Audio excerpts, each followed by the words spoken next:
Hello সবাইকে, আসসালামু আলাইকুম। আমি একজন স্টুডেন্ট এবং আজকে 26 তারিখ রাত হয়েছে এখন। কিন্তু 25 তারিখে যে ঘটনাটি আপনারা ঘটিয়েছেন, বিশেষ করে আনসার বাহিনীরা সারাদিন সচিবালয় ঘেরাও করে, সেটি সত্যিই কাম্য নয়।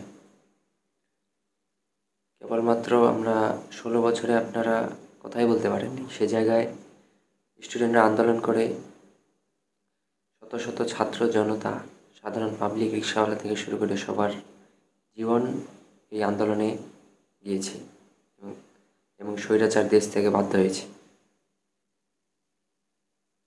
এটা সবাই আপনারা জানেন, কিন্তু তাও আপনাদের বিবেক কি কাজে, তাও আপনারা কেন বুঝতে পারছেন না যে এই বর্তমান যে সময়টি, এটি খুবই দামি সময় নতুন গভর্নমেন্টের জন্য। 1 মাসও হয়নি এখনও নতুন সরকারটি গঠিত হয়েছে, তাতেই আপনারা আপনাদের বিভিন্ন দাবি দেওয়া নিয়ে ব্যস্ত হয়ে আছেন। আপনাদের দাবি থাকলে আপনারা লিখিতভাবে জমা দিন, যদি যৌক্তিক হয় অবশ্যই সেটি মানা হবে, কিন্তু একটি নির্দিষ্ট সময় পরে। তা আপনারা সেই আবার ফেসিবাদের মতোই আসতেছেন, ছাত্রলীগ হয়ে, আওয়ামী লীগ হয়ে, স্বৈরাচারের মতো। এটা তো ঠিক না। বিশেষ করে আজকে দেখলাম আনসারের কিছু বাহিনীর কর্মী সদস্য, তারা স্টুডেন্টদের উপর আজকে আহত করেছে, স্টুডেন্টদেরকে আজকে নির্মমভাবে আহত করেছে। এটি সত্যিই মানা যায় না আপনাদের কাছ থেকে।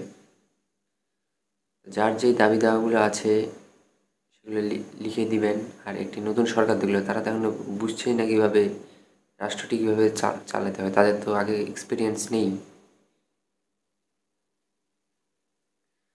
যাদেরই যে দাবি আছে এগুলো একটু ভেবেচিন্তে কাজ করবেন।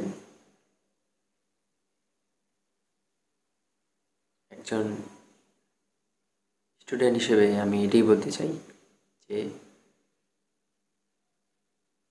এখনও সরকারটি ভালোভাবে স্টেবল করেনি,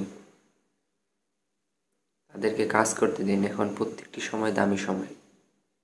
বিশেষ করে আমরা দেখছি আপনারা বিভিন্ন রাস্তাগুলোতে, ঢাকার রাস্তাগুলোতে দুর্ভোগ করছেন জনমানুষের। তাহলে কিভাবে হবে? এবং দেখলাম রাতেও আপনারা শেষ মুহূর্তে অবস্থান করছিলেন, এবং রাতে যা হলো আর কি আপনাদের উপর, কী হলো, আপনাদেরই নাম খারাপ হলো। আপনাদেরকেই এখন কতজন আটকে হলো, যেখানে আপনারা স্থায়ীকরণ করছিলেন না, আপনাদের এই মান সম্মান, আপনাদের বাহিনীটার একটি মান সম্মান নষ্ট। যাদেরই যে দাবি দেওয়া আছে এখন না, 1-1.5 মাস পরে আগে স্টেবল হোক, তারপরে আসেন। নাহলে আজকের মতো স্টুডেন্টরা আবার প্রতিবাদ করবে, আপনাদেরকে প্রতিহত করবে। আজকে এই পর্যন্তই। যে সুন্দর করে চলুক এই আশা ব্যক্ত করে আমি আমার ভিডিওটি এখানে শেষ করছি। ধন্যবাদ। আসসালামু আলাইকুম।